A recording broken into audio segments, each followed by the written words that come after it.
Welcome, everybody. My name is Craig. I am also known as the Natural Medic. Today I have Stephanie Pearson with me. We are going to talk about her latest book. We'll let her get to that in just a second. I'll let her introduce herself and kind of give a little background, then we'll start diving into some questions about her projects and what's going on. Go ahead, Stephanie. Hey Craig, thanks for having me. It's fun to be here. And I would say my background, I was an editor at Outside Magazine for a while, and now I am a contributing editor, and I have written a couple books for National Geographic. I've written a children's book about national parks and just general lover of the outdoors. And I actually have a copy of your book we're going to talk about today, which is right here. And we'll dive into the depth of that here in a moment. But great book with a lot of interesting hikes in there. So, you've been with National Geographic, involved with them and outside editor or editor for Outside Magazine. Sorry. Was there any specific moment or trip early in your life that made you realize that storytelling in the outdoors were your true calling? Yeah, it's funny. I was just looking through my old diaries. I just had one from 1976, and one of the entries was I fell in the lake and had to get stitches. And so that's like the first recorded journal entry. And but since then, I grew up in northern Minnesota, grew up around lakes and paddling, and Okay. and so I've really always had an organic relationship to the outdoors. And then Right. really loved magazines and storytelling, and went to graduate school. And by coincidence, Outside Magazine was based in Chicago at the time, and that was the magazine that I really wanted to work for, and that's where I was going to graduate school. Okay. So they were moving down to Santa Fe, New Mexico the year I graduated, so that was like a cosmic convergence because New Mexico was where I wanted to be and Outside was going to be there. So I got an internship in 1995, and that's really been a 30-year relationship. So, yeah. Wow. Kind of funny how things work out. Like, so I can understand your fascination with the state because it's a Yeah. what. So how look all the places that you have been. I mean, how have you seen that the culture of outdoor exploration change over the years? What is your thought on that?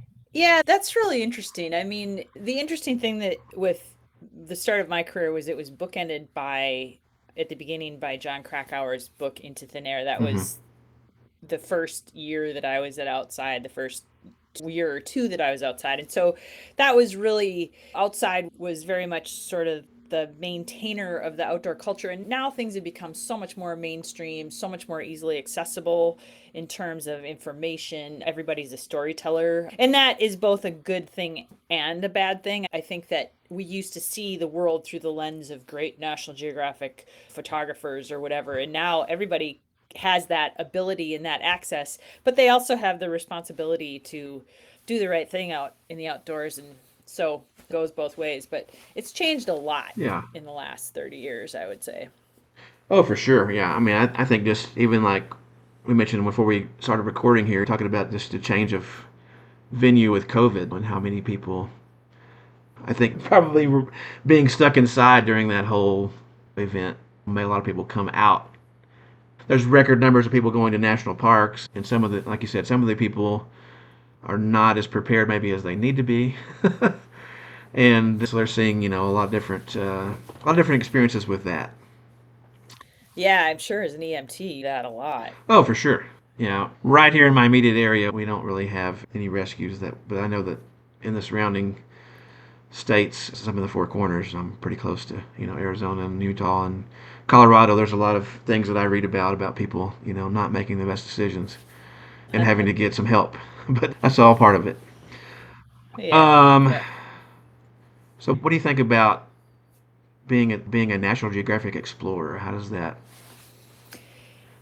Yeah, that's a huge honor. I received a grant from National Geographic. And so, National Geographic, the magazine, and National Geographic Society are two separate entities under the same Hmm. umbrella. And the National Geographic Society is the one that gives money to a different money to scientists. They give money to educators. They give money to what they call storytellers. And so, Hmm.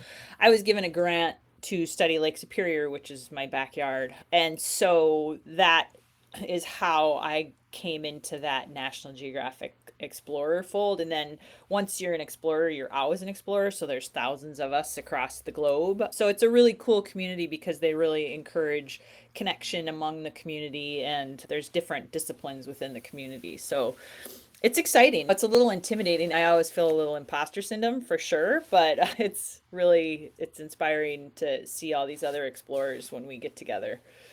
So it's fun. Oh yeah, for sure. I mean, I remember as a Yeah. kid reading the magazine, and I guess there was a TV show, right? Wasn't there a TV show? Yeah. Yeah. Yeah, So, there's it's yep. kind of a big, it's a big out there kind of situation, and being thrust into that, I bet feels kind of interesting.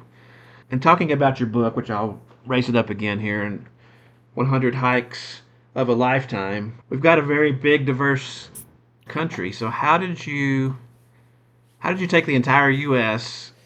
and narrow it down just 100 to 100 hikes? I mean, it had to be a monumental task to figure that out. Yeah, that was tough. I mean, I first of all, my editor at National Geographic said that there are a couple of hikes that they wanted us to include, namely the three biggies, the Pacific Crest, the Continental Divide, and the Appalachian Trail. But then it was like fair game. Anything was fair game. So what I really wanted to do was include every state and every Hmm. territory.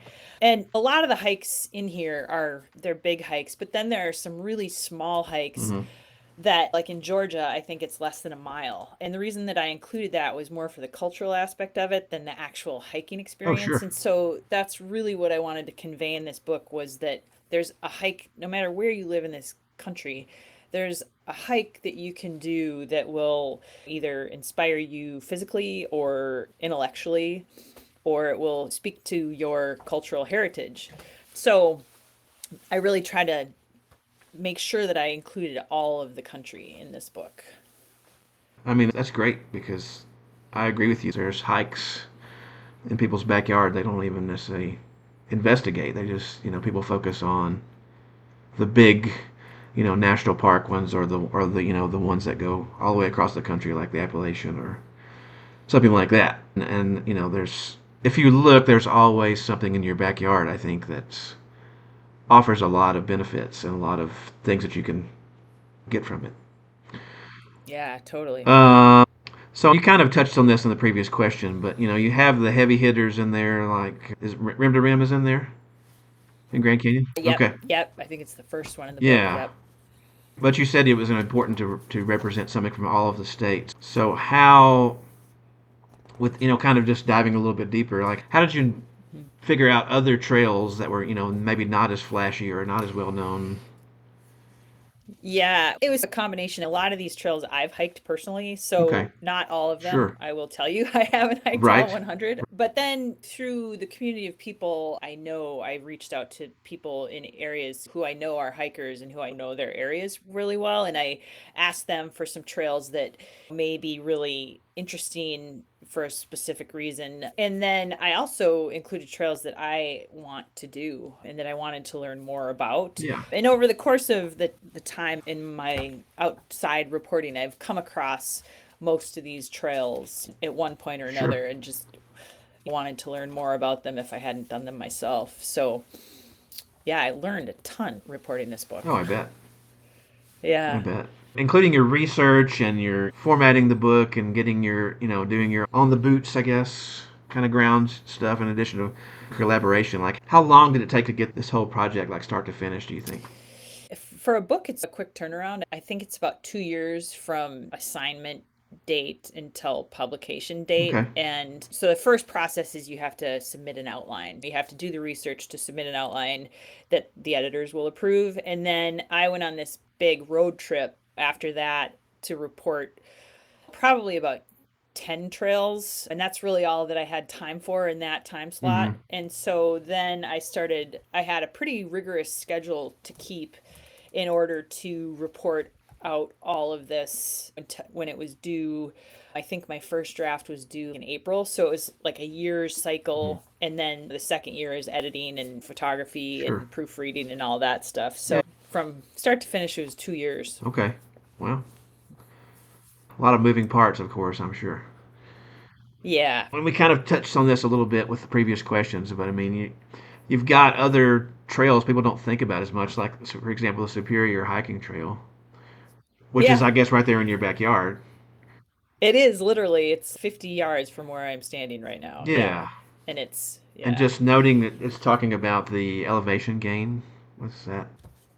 Yeah, I'm not sure what exactly the elevation gain is. I know it's a lot, but the Superior Hiking Trail is a perfect example of a Midwestern trail that people don't know about, but it's incredible. Yeah. And one of the reasons it's so incredible is because it goes up and down.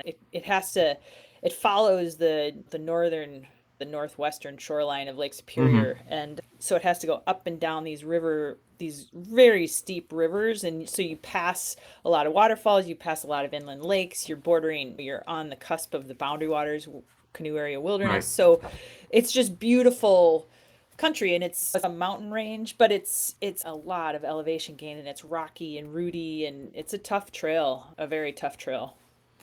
Yeah, some of those ones in the Midwest are really interesting because you don't think about them being as rugged or as, maybe as interesting as, the ones that are, more promoted out west or the AT or the Continental Divide or PCT, something like that. They're not, people are not thinking about that. And that's kind of amazing that those are in there and were included. So how do you feel about those kind of lesser, those kind of unsung heroes, I guess you'd say, trail wise? I love them because I think, for one, I think they serve a great purpose in that they're close. Not everybody can hop in their car and hike the Grand Teton or Right. climb the Grand Teton Sure. every weekend. Yeah. So I love that people are in great proximity. Like the Buckeye Trail in Ohio, it circles the state. And so somewhere in the state, you're going to be close to some point on that trail. Hmm. So I love the accessibility to some of these trails, and I also just think that the beauty that they offer is unparalleled, and it's maybe more subtle than a summit, but it's absolutely as beautiful in its own Oh, way. yeah. And I also like to disperse the impact of hiking too, if Oh, possible, absolutely. because that can be an issue. Absolutely. Yeah. It kind of just goes back to what you're saying, those lesser known kind of unsung heroes. There's something for everybody, even in their backyard. A couple hours away, you have probably some kind of cool area that's not really as well known, and you can Yeah, still get a good experience.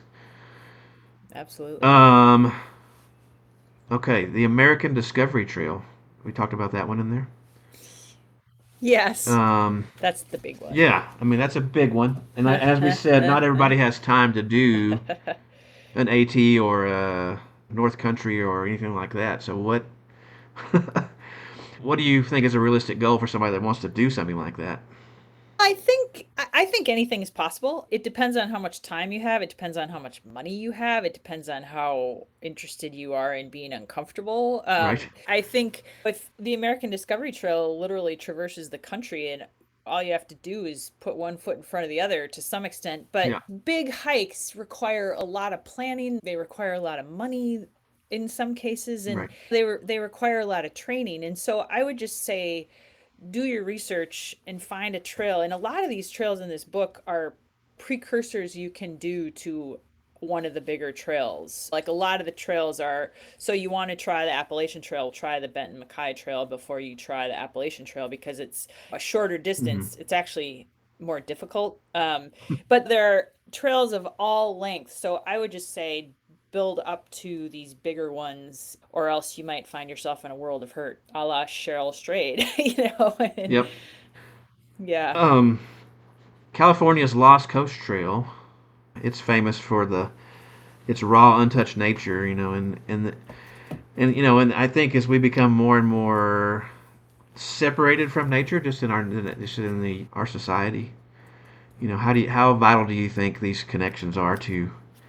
This is talking about a particular, a coastal experience, but any wilderness experience. Do you think that's vital and part of our life now? oh, I think it's increasingly difficult, but I think it's increasingly important. The Last Coast Trail is one of those trails, and that's a tough trail because it's got tides that you have to deal with, and you really have to understand tidal charts, and it's really remote. So you have to do your research, but also I think it just places, wilderness areas that we have left, they're under attack right now, unfortunately, with our current administration. Every public land is. Yeah. And so, for one, you have to enjoy it while we still have it. But also, two, I think, like the old saying is, if you don't understand what you have, you're not going to understand what you've lost. And Hmm. so I think it's really important for people to get out there and to see these places, at whatever comfort level they're at. Absolutely. And it goes back again to what we were saying about getting out in your own backyard. I mean, there's so many opportunities that people don't really think about because, maybe they're focused on some other, I've got to go to Yellowstone or I've got to go to Great Smoky Mountains or something to have that wilderness experience when they can actually have that same experience a little bit closer. And I think people don't, they're kind of sidelining that experience because, I've got to do this and I've got to do this. And everybody's so busy. And I think it's an important, essential part of nowadays society is to try to take that time away and get out into nature and enjoy it. Yeah, I 100% agree. Now, this next question we have is talking about Guadalupe Peak in Texas, which, of course, me being a Texan, I've been on Yeah. top of that one 2 times. The Yep. first time I hiked it was back in college. A little different experience. Of course, I was younger and etc. I don't remember it being that difficult, Yeah, that's a difficult but I peak. did it. Let's see. I believe I did it in October of 2024 was the last time I did it.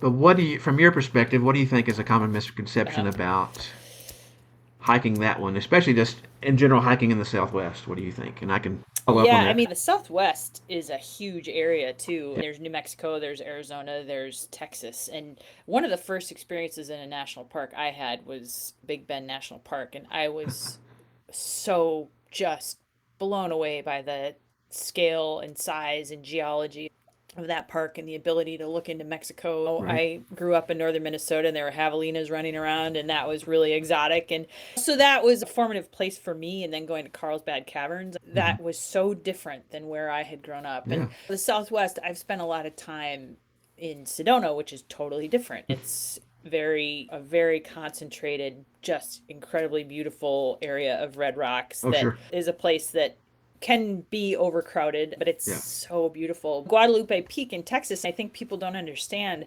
the altitude in Texas. That's a high peak and it's a steep peak Right. and it's straight up. And so I think most people, when thinking of Texas, don't think of that kind of altitude for one, as well as just steep Oh, for scramble. sure. Yeah.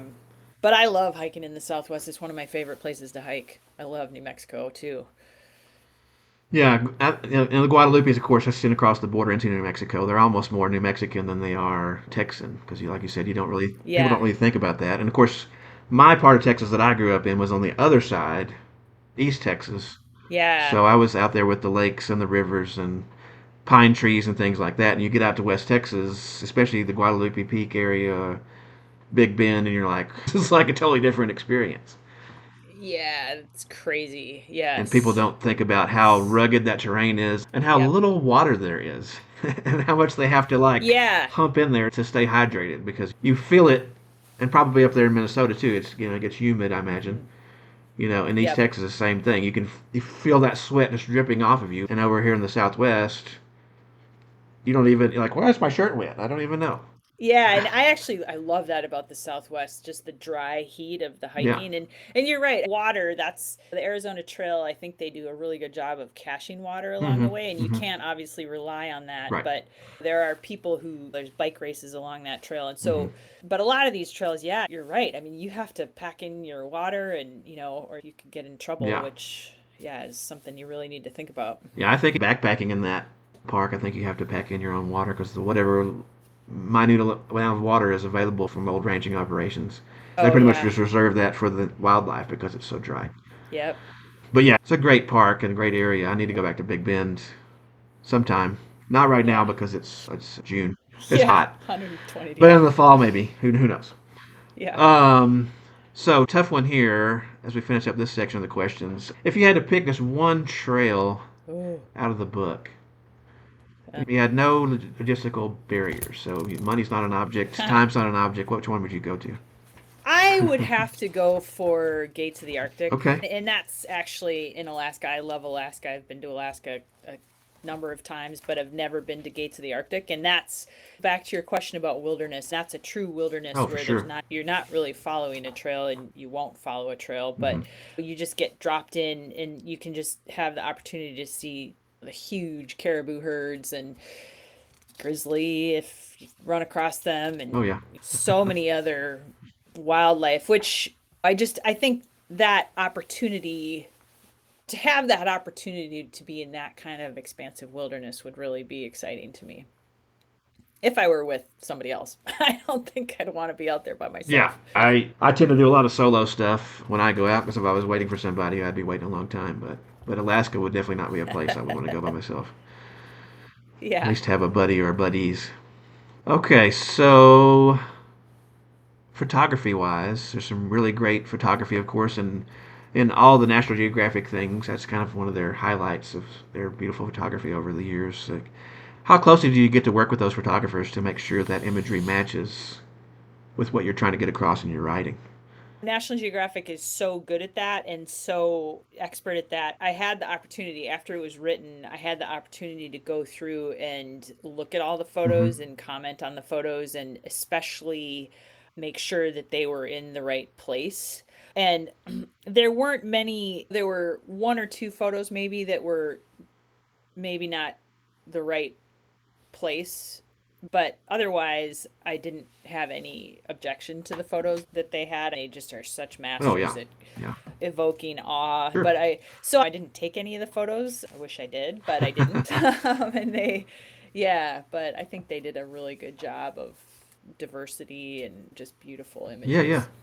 awesome. Yeah.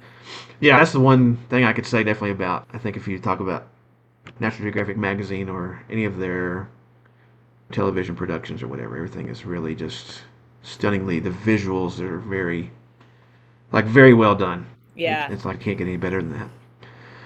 So what a Yes. fortunate thing. Yeah. And of course, the whole thing about making people aware of these areas is, it can increase the popularity. I mean, I'm sure since social media and YouTube and everything has come along, people are in the Appalachian Trail more often, and there's a lot more impact to that. Just as an example. So how do you balance? And I have the same problem with some of this content that I'm putting out as well. How do you balance that? That's a good question, and it's one I struggle with increasingly as more and more information is out in the world. But I do think that there's a way. I go back to my dad's advice: take responsibility for yourself, take responsibility to be out there, be educated. I was an educated outdoors person. I worked up in the Boundary Waters as a guide. I took emergency wilderness training. Yeah. I took the steps I needed to take to be out there as responsibly as I could be, given the fact that there are also acts of God and nature. So Right. so I think not everybody needs to take an EMT course, but there's basic leave no trace, and I think it's we have to put a little bit more of the responsibility on the people who are going out there and say, listen, if you want to be out there, you need to take some responsibility for being out there. You need to, and then it is, if we're putting something like this out there, we need to, it's our responsibility to educate them for sure. But I think it's also all of our responsibility to take care of what we've got. It's our land Yeah. collectively.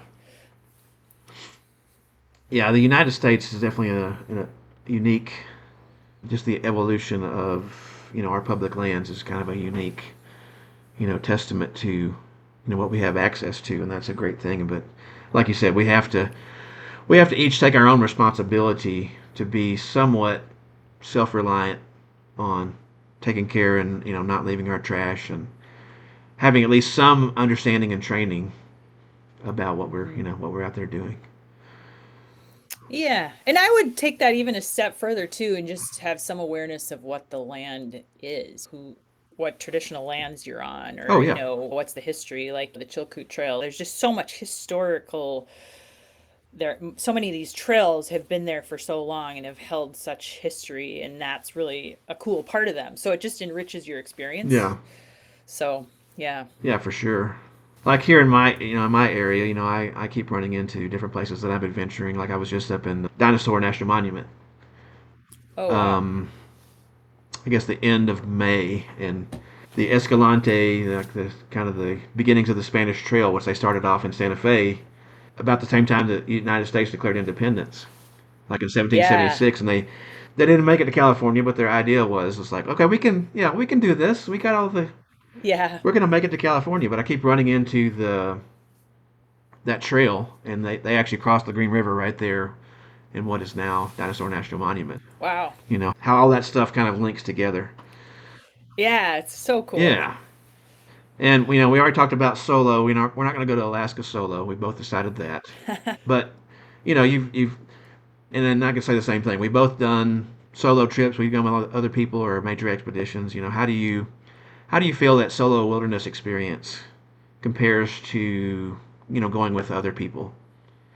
I mean, it tests you mentally and physically. You have to be so much more aware of your surroundings. You have to be aware of how you're doing things. And then also, you just get that fullness of the experience when you're by yourself and just can experience that solitude. And solitude's a wonderful thing. And when you're with other people, there's just, I would say, more dynamics. I think one of the things about hiking that can be challenging is not everybody hikes at the same pace. Yeah. People's idea of fun may be a little bit different. Some people might really want to crush the summit, whereas other people might not have as much of interest in that. And so I think sometimes when you're hiking with others, there's just more group dynamics, and they can be awesome or they can be challenging depending on the group. But I think I haven't done a solo wilderness trip for quite a while. I traveled by myself quite a lot, but I haven't done that in recent years as Hmm. much, which I need to do. It's a good thing to think about. Yeah. Yeah. Yeah, and I think being a solo person, you have to, like you said, you have to kind of know your limitations. But the benefits of the solo, I think, in a lot of ways, is that you're not really on a time schedule other than your own. Well, I don't want to say I want to go hike this trail. I don't just want to go here. I don't want to do this. You have a lot more freedom. But like I said, it comes Yes. with more responsibility of taking care of your own experiences Yep. and needs. Yes. Um, let's talk about gear for a second. So Hmm. outdoor, and I've seen this as well because I 30 years ago was when I was in my for my bachelor's degree, and I was going out to from East Texas to West Texas to Big Bend and Guadalupe and all that kind of stuff. And tech is outdoor tech has changed and evolved. And Yeah. what if you have this one piece of gear that you refuse to hit the trail with? What is that one piece of gear that you take with you? I guess it would depend where I am. I'm prone to a little bit of melanoma, so I need some sun protection. So I have a like a Patagonia sun hoodie that I hike in all the time Okay. that I just love because it's cooling and it protects me from the sun. So I'm a big proponent of sun protection. So I would say that would be one of the first things I would take off the top of my head. Okay. It's a good choice. Yeah, I don't have a Patagonia one. I have one that I found on Amazon that was I feel it's up to par. It's probably not as Yeah. good, but it's Yeah, no, if it protects you, it's but great. being out here in the Southwest, sun protection is very important because Yeah. many of these trails out here have no shade or very little shade compared to where I come from in East Right. Texas. The trees are only so tall, and Yeah. so it's a little bit different. And then of course it's a lot drier, and good to have that protection. So moving on to our next little area here. So you have this book says hikes of a lifetime, and I don't feel like it'd be intimidating to me because I'm an avid hiker, been an avid hiker for a long time. Hmm. Yep. But for somebody that just picks up this book for the first time, or they see this book at the bookstore and they're like, I think this sounds cool, but like, how do I get started? So what would your advice be for a beginner hiker to get started in being a hiker? Yeah.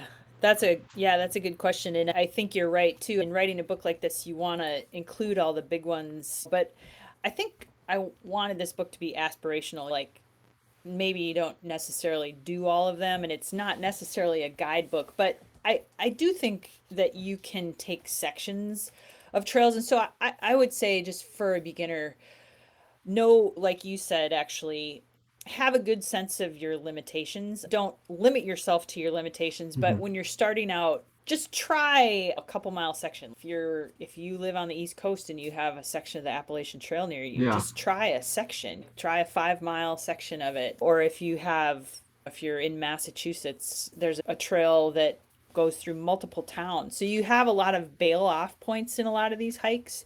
And I would just say know your limits and then know that you don't have to reach the summit if you're out trying to hike a Fortuna. There's really no rules. You make up your own rules, Yeah. and so just do as much as you want, because if you're out there for 20 minutes, you're going to get a benefit. And there's not a big investment in terms of what you need for hiking. And that's one of the reasons I love about it. You need a good pair of shoes. Hmm.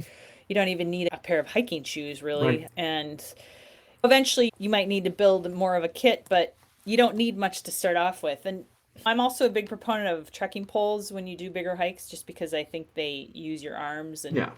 take a little load off as you start doing bigger distances and stuff. Things like that you can take along. But yeah, I just say start. Yeah, and start small and keep incrementally moving up. Yeah. I totally agree with you. I think that's a good way to tackle it.